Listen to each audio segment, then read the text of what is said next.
We'll save that one for a little while.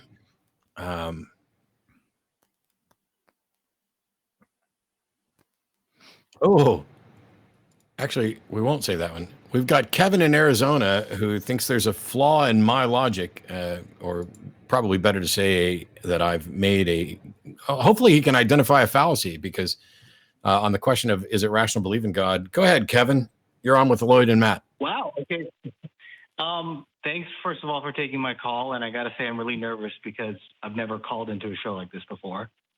And I really appreciate what you've done as far as the show, because it really helped me when I was coming out of a fundamentalist Christian church. So thank you for that. Sure. Yeah, so to get straight into what I was about to say, give me 1 second. All right. So the maybe inaccuracy or flaw in your reasoning when it comes to whether or not it's rational to believe in God. I recall a number of conversations you've had where people asked you, if some kind of entity were to appear before you, kind of like a Damascus Road type experience, if some entity that appears beyond our dimension of space and time and, comes in front of you and says, hey, I'm God, or says, hey, God is real. You've said if it's appearing before me, how can you reach the conclusion that it's outside of our space and time? Because that would seem to be inside of space. Let me give you an analogy, because I expected you to ask that. So have you ever seen the Flatland, like Carl Sagan talked about? So imagine so we live in 3 dimensions of space and time, right?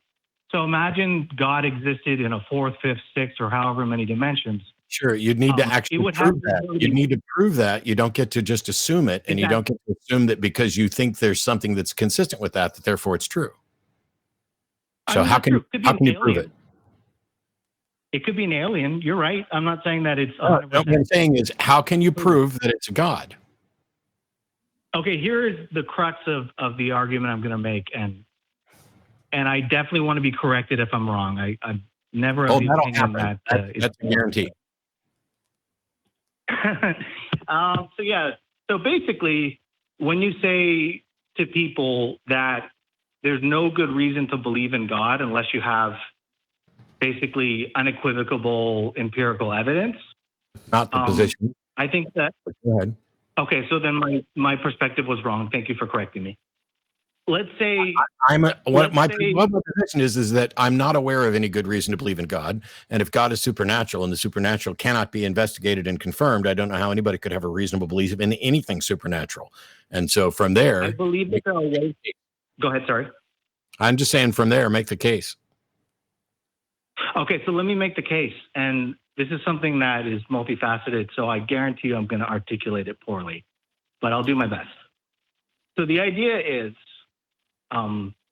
essentially, God exists beyond our 3 dimensions of space and 1 dimension of time. How do you know the reason why we can't perceive? That's the belief system, right? So I don't care. We can only really answer you based on actual facts. We can't just go off your imagination. If you define a God that's so let me get my proposition out, and then I'll give you the basis of why I believe. Kevin, if you define a God that is untestable, then there's no way for you to get to it is reasonable to believe in that which isn't testable, because you can't have evidence. That's not exactly what I believe. But you just said God exists beyond our space-time, and I asked, how do you know that? I'm putting out my first premise. That was my first premise. So if you don't mind, your first premise, Kevin, your first premise is hereby rejected.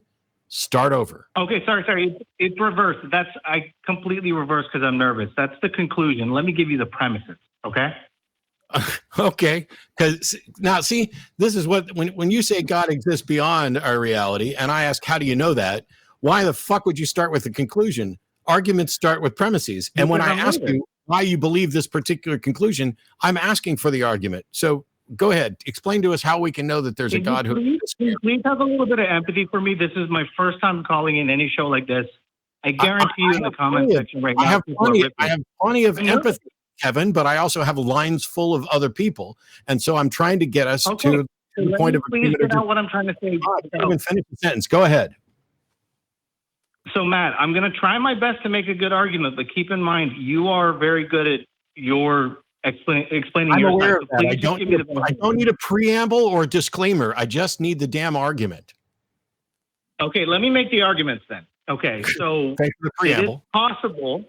It is possible. So first premise is, it is possible that there are more dimensions of space and time than we can currently perceive. So my second is, Matt, I'm not going to lie. I'm nervous because I'm just trying to get a point out, and I feel like, because I'm trying to do my best, and I was expecting a back and forth. Let me help you, Kevin. I'm trying to debate you. Let me help you, Kevin. You cannot get from "it is possible" to "therefore it is true." You have jumped out of the realm of standard syllogistic propositional logic, and you have entered the realm of modal logic. And so you can't get from "it is possible" to "therefore it is true." So your first premise has already broken any hope you have of getting to reason. Okay, so Matt, let me say that that's absolutely 100% valid. I'm not here to try and one-up you or do a got you, or I'm genuinely trying to understand your position better. And if I don't articulate myself well, that's to be expected. Kevin, my position is really simple. I don't believe a God exists because I have yet to be presented with a reasoned, sound argument based on evidence.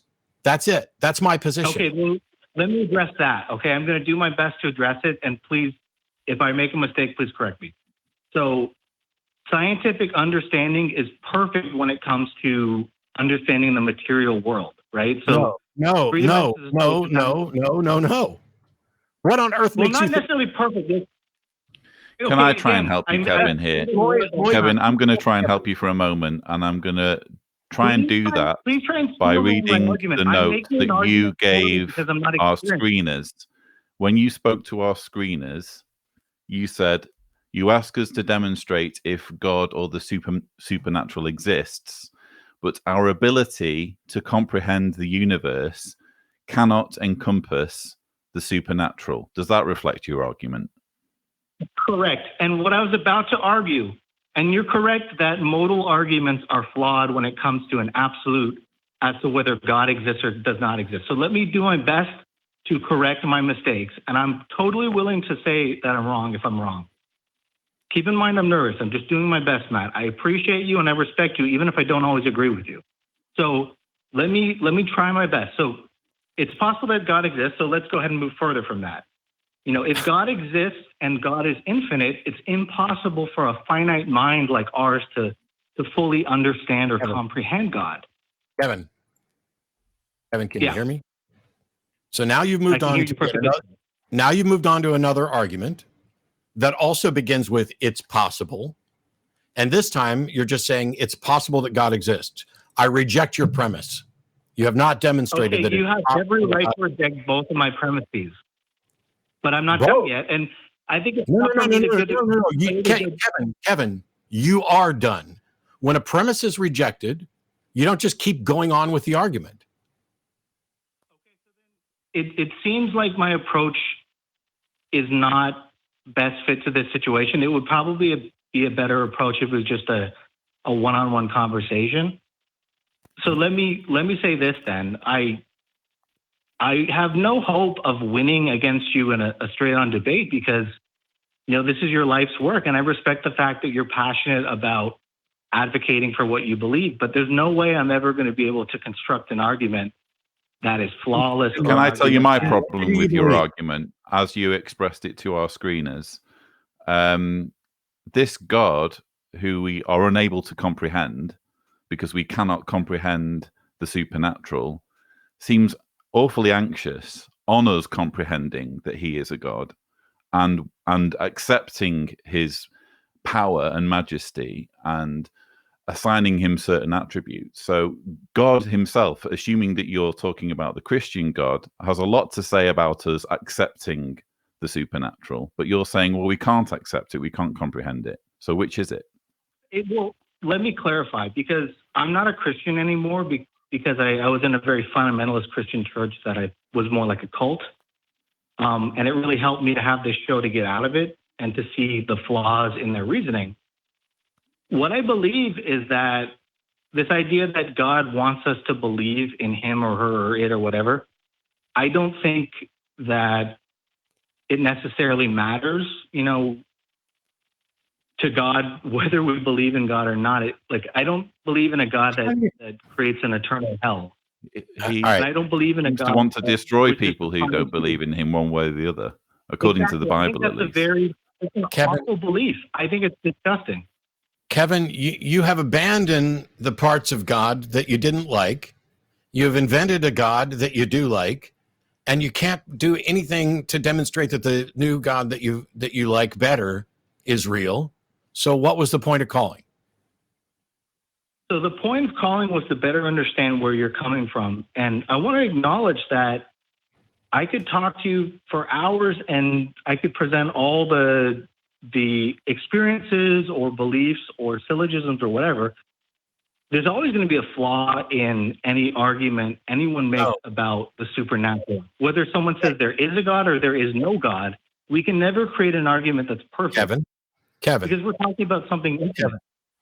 Kevin, if you cannot create an argument that is valid and sound, why do you believe it?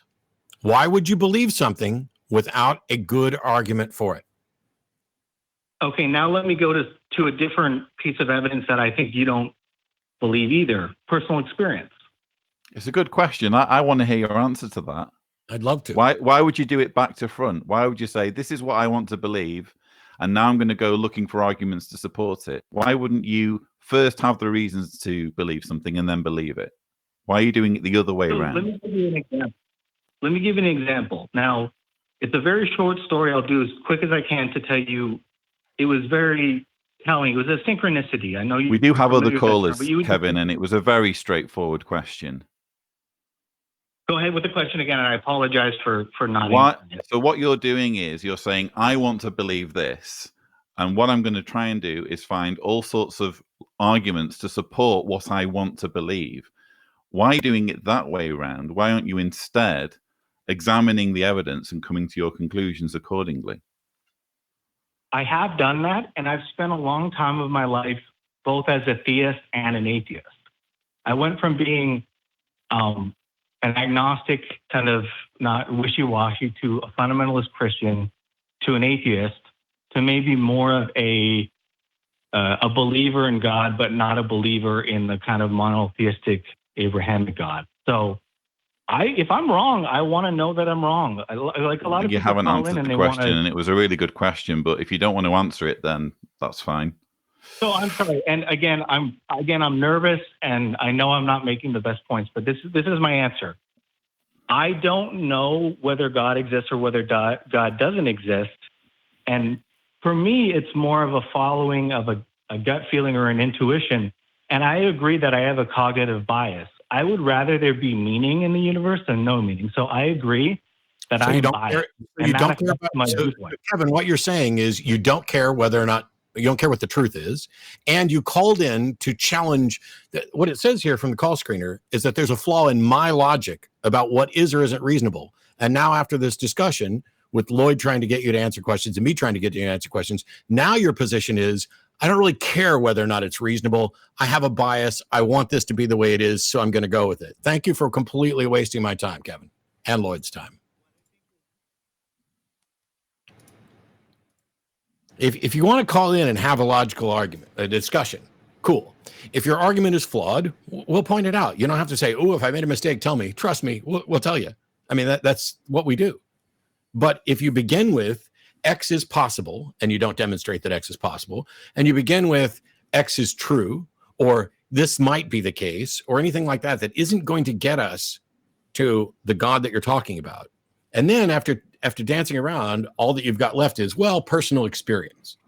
Well, I would have loved to know what personal experience you had that you think justifies this, but you should have perhaps started with that if that's actually your reason. Don't come in with fake reasons. Just tell, and don't lie to the call screeners. I mean, lying to call screeners gets us nothing. And people do it all the time. They pretend to be a theist when they're an atheist. They pretend to be an atheist when they're a theist, because there are people who suspect that we're just not going to take their call, or we're only out to get this particular type of believer. The call screening is, I mean, I love our call screeners, but they can come on the channel right now and tell you the only thing that happens is we prefer theists over atheists. And then when we're going through trying to figure out what we're going to take, or if somebody's going to get dumped, it's going to be an atheist who's calling in for something we've addressed that may be better addressed by pointing them to recovering from religion or something. I don't know.